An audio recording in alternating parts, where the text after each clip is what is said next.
Bismillahirrahmanirrahim. Syarat-syarat berharap. Karena ini selesai ini, maka kita akan masuk ke bab kedua tentang dampak negatif maksiat dan dosa ya. Kata beliau, termasuk perkara yang seharusnya diketahui yaitu jika seseorang mengharapkan sesuatu, maka ia harus memenuhi 3 syarat berikut ini. Kalau dia mau berharap ya, dia mau berharap apapun sama Allah, harap disembuhkan penyakitnya, harap diberikan rezekinya, harap apalah segala macam.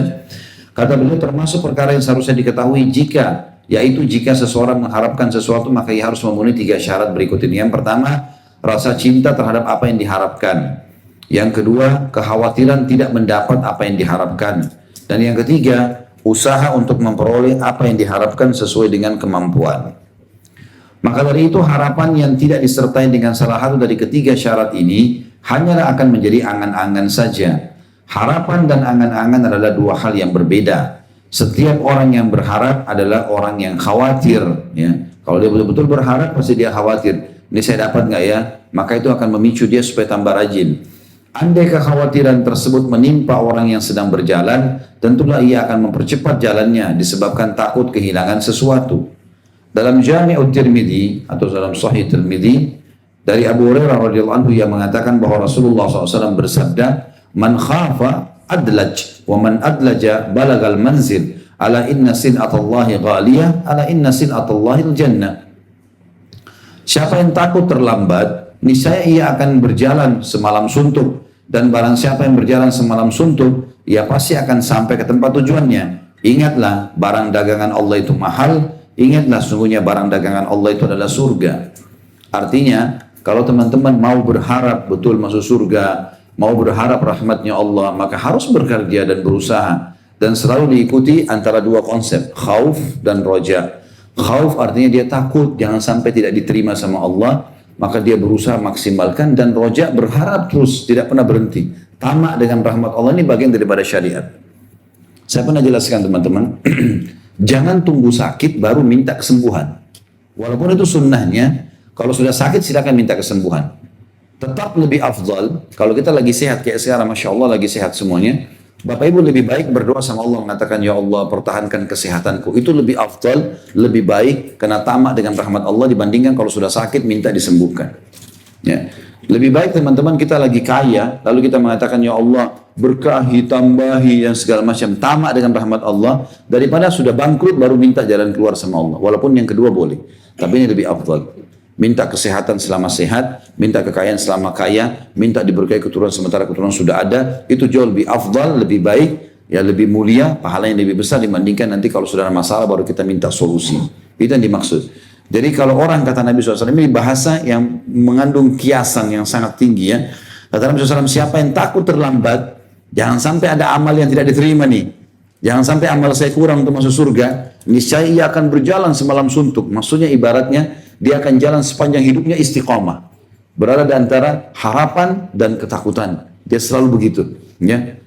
Bahkan pepatah salah satu ulama mengatakan, ingatlah, dari ulama salafus saleh, ingatlah, tidak akan bertemu antara 2 kegembiraan dan 2 ketakutan. Maksudnya apa? Kalau di dunia dia foya-foya, selalu saja menganggap semua tidak ada masalah, maka ini akan ketakutan nanti di akhirat.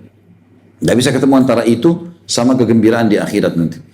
Dan siapa yang takut di dunia, khawatir, maka dia jaga, dia hati-hati. Ini nggak boleh, oh ini boleh, yang boleh saja, ini nggak boleh. Banyak hal yang dibatasi sama dia, maka dia akan bahagia di sana. Karena tidak bisa ketemu antara takut sini sama kebahagiaan di sana. Tapi tidak ketemu gembira sini akan dengan di sana kegembiraan. Pasti di sana akan ada takut. Ya. Maka Nabi SAW mengatakan, siapa yang takut terlambat, tidak bisa masuk surga. Terlambat nih, tobatnya baru umur 25 tahun, 30 tahun, 35 tahun, saya baru tahu nih, baru belajar sekarang. Maka dia akan berjalan semalam suntuk, artinya sisa umurnya pakai segera pakai dengan kebaikan-kebaikan. Dan barang siapa yang berjalan semalam suntuk, maksudnya sepanjang hidup sisa umurnya dengan baik, antara takut dan berharap, ia pasti akan sampai ke tempat tujuan, surga. Karena Nabi SAW bilang, ingatlah, barang dagangan Allah kalau kalian jalan semalam suntuk, sisa umur kalian dalam ketaatan dan meninggalkan maksiat, itu sangat mahal. Nilainya sangat luar biasa. Dan ketahuilah, sesungguhnya barang dagangan Allah yang Allah gantikan dan berikan karena kalian patuh adalah surga. Nggak layak amal kita untuk dapatkan surga itu, karena keabadian yang luar biasa. Masih ingat hadis yang pernah saya jelaskan masalah keutamaan surga, diantaranya kata Nabi SAW akan didatangkan nanti di akhirat orang yang paling menderita di dunia, paling susah, nggak pernah ada alas kakinya, bajunya cuma itu di badan, sampai sobek-sobek, makanannya pas-pasan, tapi suka ibadah. Orang yang paling menderita di dunia didatangkan, lalu dicelupkan selama 70 tahun misalnya dia menderita di dunia. Allah datangkan di akhirat, dicelupkan satu celupan di surga, dikeluarkan. Lalu ditanya, pernah kau rasa susah selama ini? Pernah kau rasa kesengsaraan? Dia bilang tidak pernah demi Allah. Hilang semua. Jadi saking nikmatnya surga, sekali celupan kita lupain semua dunia itu. Oh ternyata cuma ini saja. Mirip dengan orang yang mati syahid. Ya, kata Nabi SAW, sungguh aku berharap aku terbunuh di jalan Allah. Lalu aku dihidupkan lagi, aku terbunuh lagi. Jadi para syuhada berharap prosesi matinya itu loh. Bukan berharap kembali ikut jihad saja, tidak. Berharap pada saat ditusuk, dipenggal lehernya, itu yang mereka berharap. Karena itu konsep mati syahidnya di situ kan. Kalau ikut jihadnya berarti pahala jihadnya. Maka aku berharap aku terbunuh jalan Allah. Lalu aku dihidupkan lagi, aku terbunuh lagi sampai 10 kali. Karena besarnya pahala yang Allah janjikan. Dan kata Nabi SAW, tidak ada syuhada.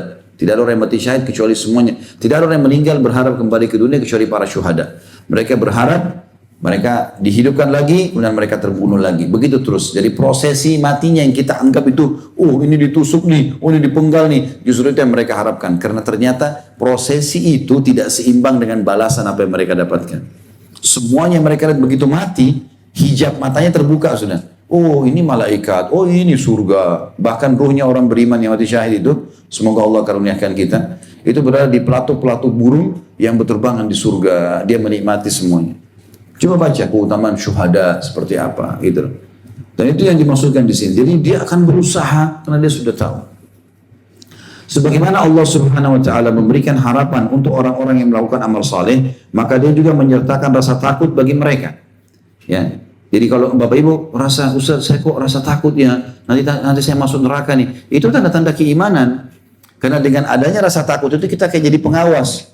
Kayaknya kurang nih amal saya. Kayaknya sedekah saya masih kurang nih. Kayaknya saya harus lebih giat baca Quran nih. Begitu. Itu tanda-tanda keimanan. Dengan diimbangi tentu keinginan besar untuk beribadah. Karena khauf dan raja ini bagian daripada keimanan itu.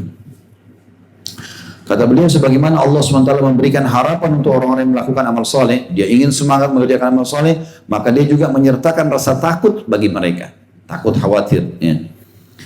Berdasarkan hal ini, diketahui bahwa rasa harap dan takut yang bermanfaat adalah yang teriringi oleh amal soleh. Allah berfirman dalam surah Al-Mu'minun ayat 57-61, A'udzu billahi minasyaitonir rajim. Innal ladzina hum min khasyati rabbihim mushfiqun wal ladzina hum bi ayati rabbihim yu'minun wal ladzina hum bi rabbihim la yusyrikun wal ladzina yu'tuna ma ataw wa qulubuhum wajilatun annahum ila rabbihim raji'un ulaika yusari'una fil khairati wa hum laha sabiqun. Artinya, ini firman Allah surah Al-Mu'minun ayat 57-61. Renungi baik-baik. Sungguh kata Allah, orang-orang yang karena takut azab Rabbnya, berarti memang orang yang beriman, makin tinggi tingkat iman kita teman-teman, makin tinggi rasa takut kita terhadap azab Allah. Takut mati nanti bagaimana ya, sudah siap nggak amal, takut nanti kalau masuk neraka ini bagaimana ya. Allah mengatakan sungguh orang-orang yang karena takut azab Rabbnya, mereka sangat berhati-hati kata Allah. Dan mereka yang beriman dengan tanda-tanda kekuasaan Rabbnya, tadi fenomena alam, tsunami, banjir, segala macam.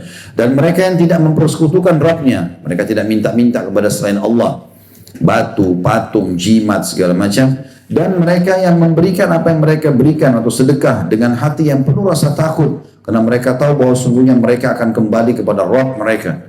Ada orang, para sahabat teman-teman, khusus potongan ayat ini, kalau dia uang banyak di rumahnya, langsung gak bisa tidur, gelisah. Abdurrahman ibn Auf pernah begitu. Banyak uangnya, datang keuntungan sekian banyak. Dia gelisah, gak bisa tidur. Istrinya tanya, kenapa? Ini keuntungan besar sekali di rumah ini. Bagaimana kalau kita meninggal malam ini? Pertanggung jawabannya bagaimana depan Allah? Kata istri, lalu bagaimana? Kita bagi-bagi. Ayo bagi-bagi. Semalam suntuk suami istri gak tidur. Bungkus-bungkus, habis. Sampai subuh. Habis sholat subuh mereka lega. Alhamdulillah, amanah sudah selesai. Coba bayangkan kalau kita enggak, tabung, beli safety box, pakai ini, simpan, seakan-akan dia akan bawa ke kuburan, padahal cuma kain kafan. Sedekah sebelum menyesal, gitu loh. Sedekah itu harta yang kita bawa ke akhirat. Ingat Hasan Basri rahimahullah pada saat beliau sedekahkan banyak hartanya, setiap hari sedekah. Dan sedekah ini memperbanyak harta. Dia sedekah, lalu dia senyum pada saat lihat orang-orang itu sudah pergi, orang miskin. Lalu dia bilang sama murid-muridnya, lihat orang-orang ini sedang membawa amalku ketimbangan amalku tanpa diupah. Secara kasat mata mereka ambil duit, tapi secara hakikatnya sebenarnya mereka sedang bawa ketimbangan amal, tidak diupah apa-apa. Itu amal yang sebenarnya. Begitu para salafus salih memahami masalah uang, harta yang mereka diberikan. Ini Allah bilang. Dan mereka yang memberikan apa yang mereka berikan atau sedekah dengan hati yang penuh rasa takut, karena mereka tahu bahwa sesungguhnya mereka akan kembali kepada Rabb mereka. Maksudnya ini akan membantu nanti di akhirat nih. Sedekah ini harus segera saya keluarkan. Mereka itu bersegera dalam kebaikan-kebaikan, dan mereka adalah orang-orang yang lebih dahulu memperolehnya. Maksudnya mereka kalau kena rasa takut itu muncul, maka mereka segera beramal soleh. Mau perkataan apapun orang ucapkan, tidak usah peduli. Yang penting saya selamat, gitu loh. Kita selamatkan diri kita, mulai dari kita. Dan insya Allah, kalau teman-teman memperbaiki diri sendiri, itu akan berefek pada orang lain, teman-teman. Kalau kita bukan praktisi, tidak ada manfaatnya. Kita sudah mulai pembenahan diri kita sendiri, maka akan baik dengan sendirinya. At-Tirmidzi meriwayatkan dalam jami'nya dari Aisyah radhiyallahu anha, ia berkata, aku bertanya kepada Rasulullah SAW mengenai ayat ini. Apakah mereka adalah orang-orang yang meminum khamar, berzina dan mencuri? Beliau menjawab, la ya bintas siddiq, walakinnahum alladhina yasumuna wa yusalluna wa yatasaddaqun wa yakhafuna alla tutaqabbala minhum ulaika yusari'una fil khairat. Aisyah berkata, ya Rasulullah, apakah yang dimaksud dengan ayat tadi Al-Mu'minun 57 sampai 61 itu? Adalah orang-orang yang tadinya minum khamar, berzina, mencuri, lalu kemudian mereka ketakutan dengan dosa mereka. Ya, kata Nabi SAW, bukan. Hai anaknya Siddiq, hai putrinya Siddiq, maksudnya Abu Bakar Siddiq. Tetapi mereka adalah orang-orang yang berpuasa, mengerjakan sholat dan bersedekah. Mereka takut semua amalan tersebut tidak diterima. Mereka adalah orang-orang yang bersegera dalam kebaikan. Jadi maksud dengan takut sini, bukan karena mau zina terus rasa takut. Itu bagian dari peringatan dari Allah SWT. Mau mencuri rasa takut, bukan itu yang dimaksud dalam ayat ini. Tapi dimaksud adalah justru orang-orang yang sibuk dengan amal soleh, tapi pada saat itu hati mereka dipenuhi dengan takut. Jangan sampai nanti Allah nggak terima, sehingga mereka selalu menjaga, berusaha kualitasnya lebih dinaikkan terus. Seperti itulah. Hal serupa juga diriwayatkan dari hadits Abu Hurairah radhiyallahu anhu, bahwasanya Allah Subhanahu wa taala menyifati orang yang bahagia dengan perkataan baik dan disertai dengan rasa takut. Sedangkan dia menyifati orang-orang yang sengsara dengan perbuatan buruk dan disertai rasa aman. Contoh di situ ada footnote nomor 122. Allah menyifati orang-orang yang bahagia dengan perbuatan baik dan disertai dengan rasa takut dalam firman-Nya dalam surah Ar-Ra'd ayat 21. A'udzu billahi minasyaitonir rajim. Walladzina yasiruna ma amarahumullahu bihi an yusala wa yakhshawna rabbahum wa yakhafuna su'al hisab. Dan orang-orang yang menghubungkan apa yang diperintahkan Allah agar dihubungkan, maksudnya silaturahim, dan mereka takut kepada Rabb-Nya dan takut kepada hisab yang buruk. Artinya apa? Allah Subhanahu wa taala memberikan memang perasaan yang sangat luar biasa takut bagi orang-orang beriman. Makanya hadir majelis ilmu teman-teman, kalau kita dengar tentang surga, tentang neraka, kita punya rasa takut, ya, rasa khawatir, itu tanda keimanan. Allah puji dalam surah Ar-Ra'd ayat 21, dan itu kebaikan, dipertahankan, ya. Karena itu akan menjadi barometer supaya kita jangan terjerumus dalam dosa dan sibuk terlalu menjaga kualitas ibadah kita. Sedangkan, masih kembali paragraf pertama, dia-nya besar kata ganti Allah, menyifati orang-orang yang sengsara dengan perbuatan buruk yang disertai rasa aman. Ada orang yang justru ahli neraka, mereka itu maksiat dari zina ke zina, dari bohong ke bohong, dari ini, dan selalu merasa aman. Nggak apa-apa kok, nggak apa-apa, ya. Itu Allah sebutkan dalam firman-Nya surah Al-Isra ayat 68. Di footnote nomor 123 di bawah sekali ada angka kecil 123 sebagaimana tercantum dalam firman Allah surah Al-Isra ayat 68. A'udzu billahi minasyaitonir rajim. Afa amintum an yakhsifa bikum janibal barri aw yursila alaikum hasiban thumma la tajidu lakum wakila. Maka apakah kamu merasa aman bahwa dia-nya kata ganti Allah jadi besar, bahwa dia tidak akan membenamkan sebagian daratan bersama kamu, atau dia Allah meniupkan angin keras yang membawa batu-batu kerikil dan kamu tidak akan mendapat seorang pelindung pun. Bayangkan teman-teman, sampai kaum salafus saleh, ya, para sahabat, para tabi'in, saking pekahnya dengan masalah ini sampai mereka mengatakan, aku tahu kalau aku sedang berbuat dosa Dan itu peringatan dari Allah pada saat terjadi perubahan sikap istriku, pada saat terjadi ya tungganganku berubah sikap, dia mau naik kudanya, kudanya berontak, mau nyalain mobil kalau kita macet segala macam, dan adanya tikus di rumahku. Coba jadikan sebagai pelajaran. Kapan ada orang bermuamalah buruk dengan kita, teman-teman? Kenapa ya? Astagfirullah wa atubu ilaih. Sebagian salafus saleh karena takutnya sama Allah, kalau jalan kakinya kesentuh batu, a'udzubillahi minasyaitonirrajim. Astagfirullah wa atubu ilaih. Ada apa nih? Peringatan dari Allah. Hanya itu. Ada suara pintu terdorong dengan angin keras, dia jadi takut. Ada apa ya? Astagfirullah wa atubu ilaih. Peringatan-peringatan yang sangat peka. Rasa takut itu ada bagi orang beriman. Tapi membuat positif, dia jadi takut sama Allah. Ini peringatan dari Allah. Itu baik, itu tanda keimanan. Kalau Bapak Ibu bisa pertahankan itu sampai meninggal, itu luar biasa. Karena kita akan selalu berada di tahapan keimanan itu. Maksudnya amal soleh apa lagi nih? Kalau ada sedikit peringatan, astagfirullah gitu. Nabi Daud alaihissalam disebutkan cirinya kalau sedikit saja ada sesuatu peringatan, langsung ruku kepada Allah, sujud, nangis. Ya Allah, ada dosa apa, maafkan ya Allah. Begitu. Luar biasanya mereka kepada Allah SWT. Itu yang dimaksud di sini.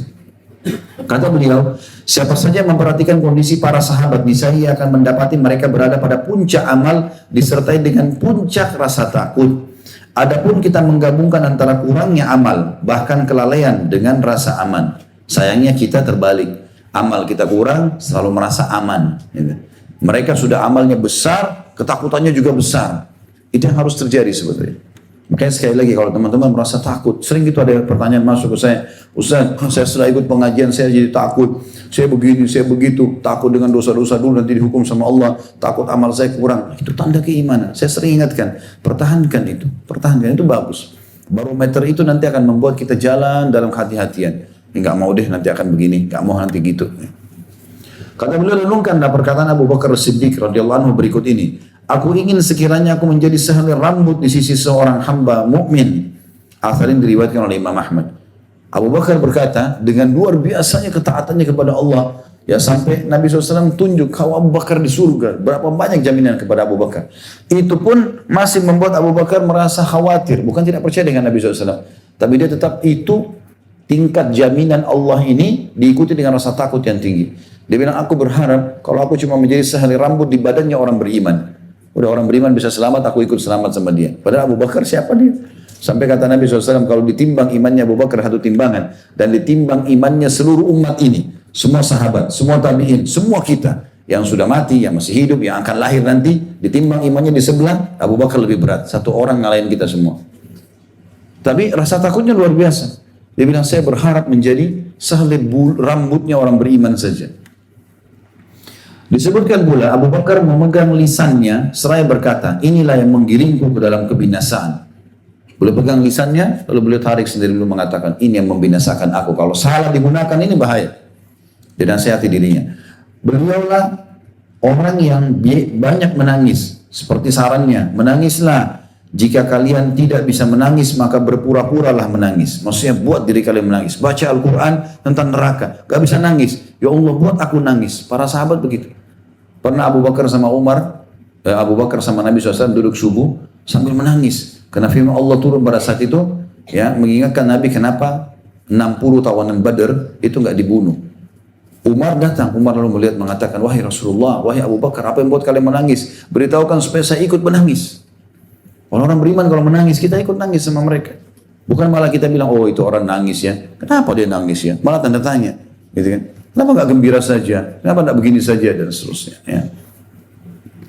Dikatakan juga ketika mengerjakan sholat, sahabat ini seperti sebatang pohon disebabkan rasa takutnya kepada Allah Subhanahu Wa Taala. Artinya Abu Bakar dan hampir semua sahabat itu kalau sudah takbir Allahu Akbar. Saking takutnya sama Allah sampai mereka seperti batang pohon kurma, nggak gerak sama sekali.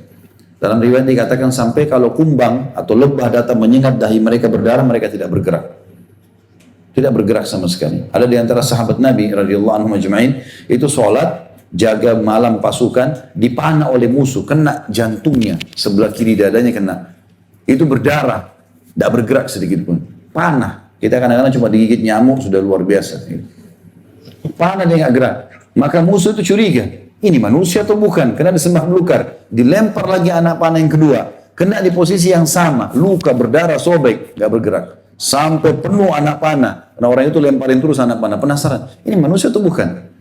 Maka setelah sudah banyak anak panah dan jadi berat di dadanya dan darah terus ngucur, dia bilang saya pun ruku. Waktu saya ruku orang itu lari. Dia tahu ini manusia. Dia bilang demi Allah kalau bukan saya khawatir saya mati terbunuh, lalu Rasulullah SAW dan para sahabat dikejar oleh musuh atau diserang musuh tiba-tiba, aku akan lanjutkan untuk menyelesaikan surah Al-Kahfi pada malam itu. Enggak goyang, gitu. Bagaimana mereka tahu ini sedang berhadapan sama Allah? Hasan radhiyallahu anhu, cucu Nabi SAW, kalau mau masuk masjid teman-teman, kalau habis wudhu mau masuk masjid wajahnya memerah, ketakutan. Sampai orang-orang tanya, hai Hasan, ada apa dengan kamu? Dia bilang, apa kalian tidak tahu aku akan masuk ke istananya siapa sekarang? Masjid, yang mungkin kita anggap biasa tiap hari kita masuk, tahu ini istananya Allah. Apa kalian tidak tahu aku akan bertemu dengan raja siapa dan istananya siapa yang akan aku masuki? Ini hanya dipahami oleh orang beriman saja. Kita kadang-kadang masuk masjid, keluar masjid, bercanda segala macam, kita anggap itu biasa, padahal itu rumahnya Allah kita masuki. Bagaimana kalau kita masuk ke istana merdeka saja? Atur jalannya, atur kata-katanya, bajunya bagus. Kenapa kalau masjid tidak begini? Nah, itu istananya Allah SWT. Orang beriman selalu begitu, tingkat ketakutannya seimbang dengan tingkat amalnya. Nah kalau itu ada, itu sangat positif. Itu yang Ibnu Qayyim tekankan di sini rahimahullah. Kata beliau, suatu ketika ada yang membawakan seekor burung kepadanya, maksudnya Abu Bakar. Lalu Abu Bakar membolak-balikannya lalu berkata, tidaklah hewan buruan ditangkap dan pohon ditebang, melainkan ada tasbih yang disia-siakan. Jadi Abu Bakar memperingatkan dirinya. Jadi pada saat burung itu didatangkan, sudah dimasak, ya, kemudian burung ini hasil buruan, mau dihidangkan buat beliau. Maka beliau pun membolak-balikan daging burung itu sambil mengucapkan kalimat tidak semua orang faham. Orang beriman bisa faham itu. Dia mengatakan, tidaklah ya seekor burung seperti ini terbunuh atau pohon ditebang kecuali akan ada tasbih yang berhenti. Karena mereka semua sedang bertasbih kepada Allah SWT. Ada hadis sahih menjelaskan, kalau tiba hari Jumat, kayak kita sekarang hari Jumat ini, kalau tiba pagi hari Jumat, seluruh makhluknya Allah, kecuali jin dan manusia, menegadahkan kepalanya ke langit. Mau serangga, mau hewan-hewan, mau pohon-pohon, segala macam. Menunggu apakah sangkakala ditiup atau tidak. Karena kiamat tidak terjadi kecuali hari Jumat. Cuma kita saja yang lalai. Manusia sama jin yang banyak yang lalai. Dan sampai kapan teman-teman mau jadi manusia yang lalai terus, atau mau jadi orang yang baik ini? Tujuannya harus berubah. Gitu kan? Kalau kita tidak berubah dan tidak mengubah diri kita sendiri, tidak akan pernah terjadi perubahan sama sekali. Dan rugilah kita. Penyesalan di akhirat. Makanya teman-teman sampai peringatan pagi ini pada diri saya dan pada teman-teman sekalian dari Allah Subhanahu Wa Taala. Tidak usah lihat siapa yang bicara, apa yang disampaikan, ilmu ambil. Dan bagus dan beruntunglah orang yang segera memperbaiki dirinya. Kata Nabi SAW dalam hadis sahih, beruntunglah orang yang segera memaksakan dirinya sampai dia berdebu, dia menunggangi kuda dan berlari di medan perang untuk mendapatkan mati syahid. Jadi sudah tahu ini waktu yang tinggal terbatas, yang tinggal sedikit, lalu mereka masuk ke surga. Ya, itu tujuannya. Begitu juga dengan seorang sahabat di perang Badar, waktu Nabi SAW bilang, demi Allah, tidak ada seorang pun dari kalian, 313 orang sahabat yang hadir di sini. Kemudian terbunuh di tangan orang-orang Quraisy, tunjuk musuh-musuh itu. Pedangnya, anak panahnya mereka, tombak kena tubuh kalian, kecuali kalian pasti masuk surga. Luasnya seluas langit dan bumi. Ada sahabat satu, dia mengatakan, bakin ya Rasulullah, indah sekali ya Rasulullah. Lalu kata Nabi SAW, kenapa kau bilang bakin? Ya Rasulullah, ulangi lagi. Kata Nabi SAW, demi Allah, tidak ada seorang pun dari kalian yang terbunuh di sini ya, oleh orang-orang kafir itu, mau tombak mau pedang mau segala macam kena tubuh kalian, kecuali pasti masuk surga. Luasnya seluas langit dan bumi. Dia mengatakan, bakin ya Rasulullah, indah sekali ya Rasulullah. Apakah seseorang di antara kami dibunuh oleh orang-orang kafir itu? Cuma ditusuk, cuma dipenggal, apalah, terus masuk surga, seluas langit dan bumi? Kata Nabi SAW, iya. Lalu Nabi bertakbir, suruh pasukan menyerang. Sahabat ini rupanya lagi pegang 2 butir kurma. Dia bilang, saya akan habiskan kurma ini baru saya mati syahid. Dia punya satu dipegang. Begitu dia punya, lalu teringat di benaknya dia, kalau saya tunggu kurma ini habis, maka lama sekali masuk surga. Dibuang sama dia, langsung menyerang musuh, mati terbunuh. Begitu luar biasanya mereka. Kita teman-teman kadang-kadang lemah sekali. Dengar azan, sholat ke masjid nggak ya? Lo azan sudah kedengar. Bukannya bangun, berdiri gitu. Ini mereka depan mata musuh mau ditusuk, mereka seperti itu. Makanya teman-teman, makin tinggi tingkat ibadah kita lakukan, maka makin besar kepekaan kita seperti tadi. Itu gak bisa muncul kecuali kita paksakan diri ibadah. Makin peka dan jangan buka pintu dosa. Setiap ada peluang dosa, tutup. Dan setiap orang di antara kita pasti punya peluang berdosa. Pasti. Siapa di antara kita yang selamat dari tawaran berzina, tawaran berbohong, tawaran menipu? Semua punya peluang. Depan mata bisa dilakukan. Tapi orang beruntung adalah justru dia kontrol. Enggak, ini enggak boleh, haram, selesai. Maka kalau dia lakukan itu, rasa takutnya kepada Allah makin tinggi nanti, makin terkontrol, makin terawasi. Ini semua yang tadi dibahas oleh Ibnu Qayyim rahimahullah. Masih kisah Abu Bakar dikatakan di halaman setelahnya, saat menghadapi maut, Abu Bakar radhiyallahu berkata kepada putrinya Aisyah radhiyallahu anha ummul mukminin, wahai putriku, sebagian harta kaum muslimin ada padaku, yaitu aba'ah atau mantel atau pakaian yang biasa dikenakan wanita Arab, bejana untuk memerah susu, dan budak ini bawalah segera ke Umar bin Khattab. Jadi maksudnya di sini sempat Abu Bakar karena sebagai raja waktu itu masih ada amanah ditaruh di rumahnya. Ada orang titipkan ini baju mantel, tolong disedekahkan hai Abu Bakar. Kemudian ada juga bejana yang dipakai untuk memerah susu, dan ada juga budak yang dititipkan, tolong sedekahkan. Abu Bakar baru terima, Abu Bakar khawatir mati, dan dia sudah tulis wasiat untuk Umar, maka dia mengatakan, hai putriku, sedekah kasih ke Umar ini, jangan ada tinggal di rumah semua amanah ini. Beliau juga menambahkan, demi Allah, aku lebih senang sekiranya aku menjadi pohon yang dimakan lalu ditebang. Artinya, karena khawatir jangan sampai di akhirat ini, selamat gak sih? Rasa takut ini positif. Selama dia mendongkrak kita untuk beribadah. Padahal Abu Bakar sudah dapat jaminan surga. Ya. Qatada berkata, telah sampai kepadaku perkataan Abu Bakar, aku senang sekiranya aku menjadi tanaman hijau yang dimakan binatang ternak. Lihatlah Umar bin Khattab saat membaca surah At-Tur, sahabat ini menangis ketika sampai pada ayat Inna adzaba rabbika lawaqi'. Surah At-Tur ayat 7. Sungguh azab Rabbmu pasti terjadi. Bagi pelaku dosa pasti terjadi. Karena sangat kerasnya tangisan beliau sakit. Akhirnya para sahabat menjenguknya. Umar bin Khattab berkata kepada anaknya saat maut menjelang, celakalah kamu, letakkan pipiku di tanah. Ya. Mudah-mudahan Allah merahmatiku. Lantas beliau melanjutkan, celakalah ibuku, jika Allah tidak mengampuniku. Beliau mengulanginya sebanyak 3 kali, baru kemudian meninggal dunia. Maksudnya Umar bin Khattab waktu sakit keras, beliau minta malah anaknya, taruh pipiku ke tanah. Supaya menyadari kalau aku akan masuk ke tanah nih. Lalu dia mengatakan, andai saja rahmat Allah tidak datang kepadaku, maka rugilah aku. Jadi maksudnya menghisap dirinya sendiri, padahal Umar sudah dapat jaminan surga juga. Saat berzikir di malam hari, Umar pernah membaca ayat yang membuatnya takut sehingga ia tetap tinggal di rumahnya selama beberapa hari. Orang-orang pun menjenguknya karena menyangka ia sedang sakit. Di wajahnya pun terdapat 2 garis hitam akibat tangisan. Jadi Umar bin Khattab kalau kita lihat secara fisik itu di dekat matanya ada garis warna hitam karena seringnya air mata netes di situ. Jadi hampir setiap hari nangis. Subhanallah, tangisan juga di jalan Allah ini tidak pernah terjadi teman-teman kecuali kalau iman kita sudah sampai pada level tertentu. Kalau enggak bisa. Kita berusaha cari jalan pun susah. Perbanyak istighfar, perbanyak amal soleh, lunak sendiri hati kita. Baca sedikit ayat, nangis. Ingat akhirat, nangis. Lihat kejadian fenomena alam, ada orang tabrakan. Ya Allah, bagaimana kalau saya yang tabrakan begitu? Allah kasih peringatan. Jadi lebih pekah. Itu hanya datang kalau tingkat ibadah kita bagus. Ibnu Abbas berkata, pernah berkata kepadanya, maksudnya kepada Umar bin Khattab, Allah membuka sejumlah kota, menaklukkan sejumlah negeri, serta melakukan sejumlah hal dengan perantaran. Maksudnya di zaman Umar bin Khattab luar biasa, setengah dunia dikuasai oleh umat Islam. Umar pun menjawab, aku senang sekiranya aku selamat tanpa membawa pahala ataupun dosa. Andai saja aku di akhirat nanti selamat tanpa dosa dan tidak ada juga pahala, sudah gembira. Apalagi kalau Allah kasih diterima semua itu amal. Artinya amal-amal yang mereka lakukan tidak membuat mereka sombong, tidak membuat mereka riya, tapi membuat mereka tambah takut. Kapan orang beramal kemudian dia riya, ini berarti sudah jelas tidak ada maksud untuk mendapatkan akhirat. Inilah Utsman bin Affan, contoh yang lain radhiyallahu anhu majma'in, yang jika berdiri di samping kuburan ia menangis hingga air matanya membasahi jenggotnya. Beliau mengatakan, sekiranya aku berada di antara surga dan neraka, sedang aku tidak tahu ke arah mana dari keduanya aku diperintahkan, sungguh aku akan memilih menjadi abu sebelum aku mengetahui mana yang akan ditetapkan untukku. Maksudnya karena takutnya kepada Allah, sudah ada jaminan surga. Tapi kalau masih didirikan aku antara surga dan neraka dan aku tidak tahu di mana aku suruh, aku berharap jadi debu aja pada saat itu.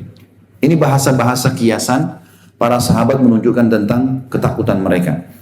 Ini juga Ali bin Abi Thalib radhiyallahu anhu, sahabat yang banyak menangis dan sangat takut kepada Allah. Ia sangat takut terhadap 2 perkara, panjang angan-angan dan mengikuti hawa nafsu.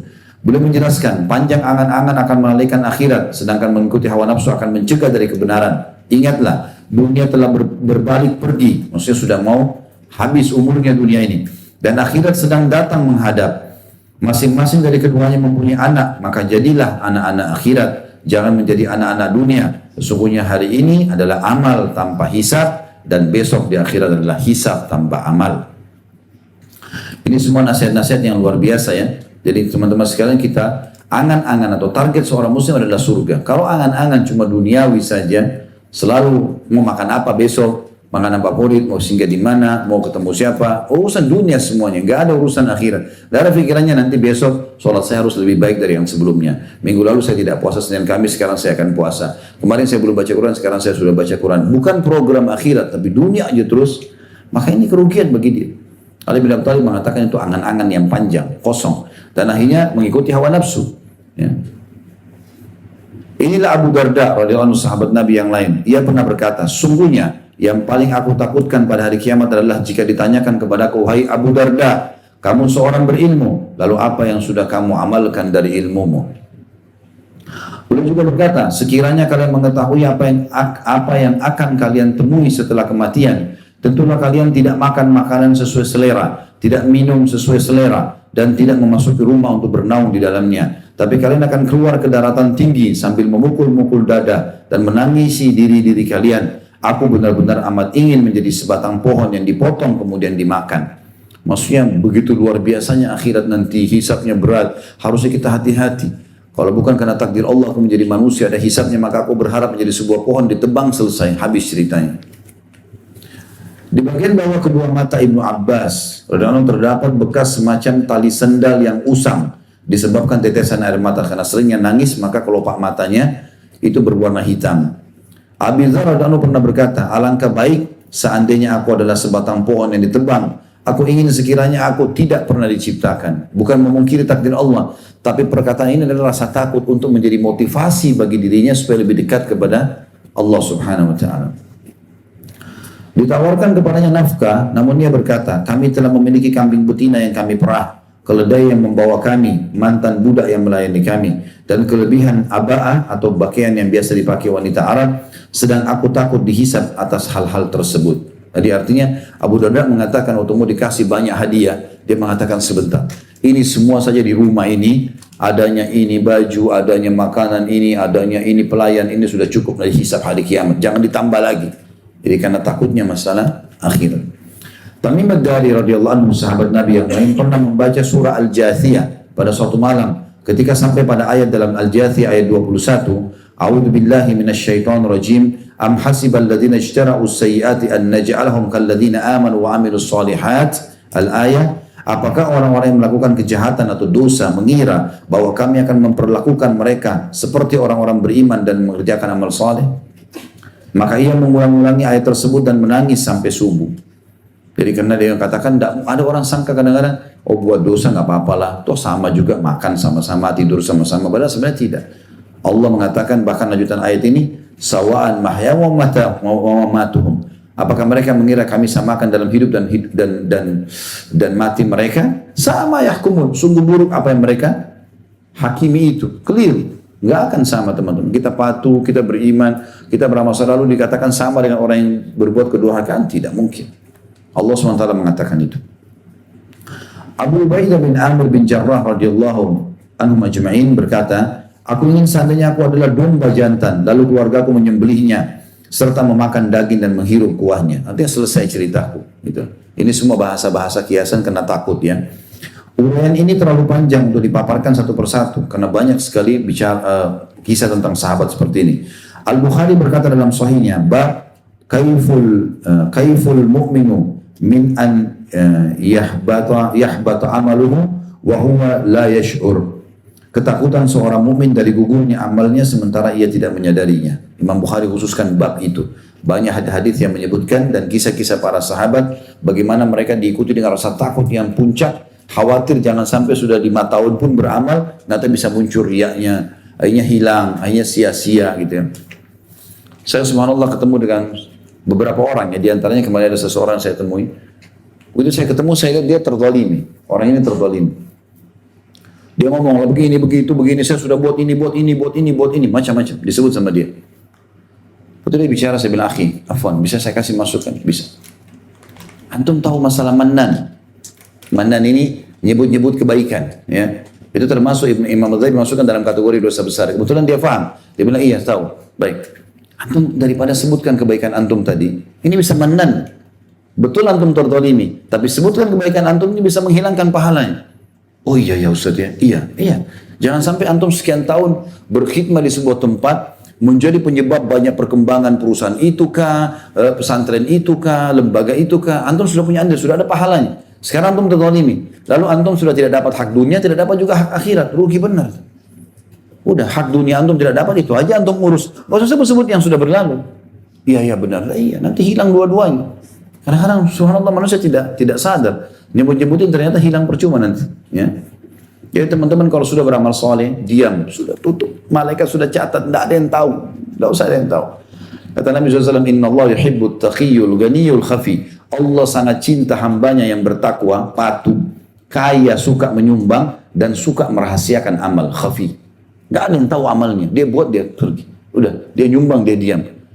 Nah, ditanya namanya sudah hamba Allah, selesai. Gak ada pamer-pamer. Ada orang subhanallah tidak, baru nyumbang sedikit. Itu masjid saya yang kasih itu keramiknya. Itu AC lihat gak, itu saya yang beli. Untuk apa? Untuk orang bilang, oh hebat ya, pujian orang sepanjang lidahnya. Bodoh benar. Tidak usah teman-teman. Orang beriman tahu ada urusan akhirat. Ada malaikat yang catat masalah itu. Ibrahim At-Taimi mengatakan, tidaklah aku membandingkan antara perkataan dan amalku, melainkan aku khawatir menjadi seorang pendusta. Artinya dia khawatir, kalau aku sudah mulai menyebut amalku, maka berarti aku jadi seorang pendusta nanti. Ternyata amal itu aku tidak buat untuk Allah. Ya, artinya dia mengawasi dirinya, tidak mau cerita apa-apa. Tidak mau cerita apa-apa. Ibnu Abi Mulaika berkata, aku pernah bertemu 30 sahabat Nabi. Semuanya takut jika kemunafikan menimpa mereka. Tidak seorang pun dari mereka yang mengatakan bahwa imannya seperti Jibril dan Mikail. Sahabat Nabi sudah ikut berperang dengan Nabi, lihat Nabi dengan mata kepala, Nabi jamin surga, semuanya masih mengatakan, aku khawatir jangan sampai aku munafik. Ada sahabat Nabi terkenal dengan orang yang merahasiakan atau orang yang memegang rahasia Nabi, Hudzaifah bin Yaman radhiyallahu anhu. Umar bin Khattab pernah ketemu dia, lalu Umar mengatakan, apakah Rasulullah menghitungku termasuk munafik? Umar kira dirinya munafik, takut, khawatir. Kata Hudzaifah, tidak ada, kau tidak masuk. Gitu. Tapi yang jelas Hudzaifah tahu betul namanya orang-orang ini, gitu kan? Tapi bagaimana Umar bin Khattab khawatir jangan sampai dia termasuk ini bukan orang beriman. Disebutkan dari Al Hasan radhiyallahu rahimahullah Hasan Basri, ia berkata, tidak ada yang takut kemunafikan selain orang mukmin dan tidak ada yang merasa aman darinya selain memang orang munafik. Ya, tidak ada orang yang takut berdusta nanti masuk orang munafik nih, atau orang yang takut ingkar janji sehingga dia masuk orang munafik. Tidak ada yang takut begitu kecuali orang beriman. Kalau orang merasa aman, ya itu kan sifat munafik, saya tidak kok. Berarti dia munafik sendiri nanti. Bisa terjerumus dia di situ, ya. Karena merasa dirinya bangga dengan amalnya, padahal sebenarnya tidak. Umar bin Khattab radhiyallahu menegaskan kepada Hudzaifah, aku bertanya kepadamu dengan nama Allah, apakah Rasulullah menyebut namaku dalam jajaran orang-orang munafik? Hudzaifah mengatakan tidak, dan aku tidak akan memberitahukan kepada seorang pun setelahnya. Jadi Nabi SAW kalau mau ceritakan, ini munafik, ini munafik, ini munafik, nama-nama disebutkan itu cuma Hudzaifah bin Yaman saja, yang lain tidak ada. Sampai dikenal dengan sahibus sir Nabi SAW, orang yang memegang rahasia Nabi. Jadi dulu orang-orang bilang tahu orang ini munafik atau tidak. Waktu Nabi SAW sudah meninggal, ya. Kalau Hudzaifah masih hidup, kalau Hudzaifah ikut sholat berarti itu orang mukmin. Kalau itu tidak disolati berarti orang munafik. Karena orang munafik Nabi nggak sholati. Maka mereka tahu orang munafik dari situ. Dan Hudzaifah bin Yaman menjaga rahasia. Orang yang tanya apakah saya munafik, dia diam, dia tidak mau jawab. Kecuali Umar saja. Waktu Umar tanya apakah saya termasuk munafik, dan para ulama mengatakan kelasnya Umar saja menanyakan dirinya apakah dia munafik atau tidak. Khawatir terjerumus. Kata Hudzaifah tidak. Dan mulai sekarang saya tidak akan sampaikan kepada siapapun setelahmu. Cuma kau saja yang tidak masuk ini, yang lain ada yang masuk gitu. Ya. Kemudian kata beliau di sini, saya penulis maksudnya Ibnu Qayyim rahimahullah pernah mendengar guru kami. Di situ gurunya masih ada putun nomor 141 Syekh Islam Ibnu Taimiyah. Ibnu Qayyim menulis buku ini dalam muridnya Ibnu Taimiyah rahimahullah. Mengatakan bahwa bukanlah maksud Hudzaifah, aku tidak mau menyatakan bahwa selainmu tidak terlepas dari kemunafikan, tapi maksudnya ialah aku tidak membuka pintu pertanyaan seperti ini lagi, sehingga aku harus memberi jawaban berupa rekomendasi, karena setiap orang yang bertanya apakah Rasulullah SAW menyebutkan namaku kepadamu. Jadi aku tidak mau lagi menjawab seperti ini, apakah aku munafik, tidak mau aku jawab apa-apa lagi, karena ini Nabi suruh rahasiakan. Saya menambahkan, kata Ibnu Qayyim, hal yang serupa dengan sikap ini adalah jawaban Nabi SAW kepada seseorang yang meminta kepada beliau untuk mendoakannya agar termasuk ke dalam 70.000 orang yang masuk surga tanpa hisab. Pada saat itu beliau mengatakan, kamu telah didahului oleh Ukasha. Jadi pernah Nabi SAW, Ukasha ini nama sahabat ya, radhiyallahu anhu. Maka pernah Nabi SAW duduk dengan para sahabat di masjid, lalu beliau mengatakan, ada 70.000 dari umatku masuk surga tanpa hisab. Lalu Ukasha berdiri mengatakan, ya Rasulullah, doakan saya termasuk itu. Nabi SAW mengatakan, kau termasuk itu. Karena memang Ukasha layak, orang yang beribadah segala macam itu. Ada sahabat yang berdiri, rupanya sahabat ini, ya, bukan orang yang, maksudnya sebagian ulama mengatakan mungkin belum sampai ke situ. Maka dia mengatakan, ya Rasulullah, doakan juga saya. Tapi Nabi tidak mau sakiti perasaannya. Nabi cuma mengatakan, kau telah didahului oleh Ukasha. Ya, artinya orang ini telah dahului kamu dari sebelumnya. Baik dahului kamu dari sisi ibadah, atau memang dasarnya dia lebih dulu minta doa. Beliau tidak bermaksud menyatakan bahwa hanya Ukasha yang paling berhak masuk surga tanpa hisab dibandingkan para sahabat yang lain. Akan tapi sekiranya beliau mendoakan juga penanya tadi, niscaya banyak orang melakukan hal serupa sehingga terbukalah pintu itu. Bisa jadi nanti ada yang maju meminta didoakan, padahal sebenarnya ia tidak berhak masuk ke dalam kelompok orang-orang yang masuk surga tanpa hisab. Oleh sebab itu bersikap diam adalah lebih utama dalam hal ini. Nah, artinya kesimpulannya teman-teman sekalian, bagaimana kita memaksimalkan ibadah kepada Allah Subhanahu wa taala dan jangan sia-siakan sisa umur yang ada. Allahu a'lam.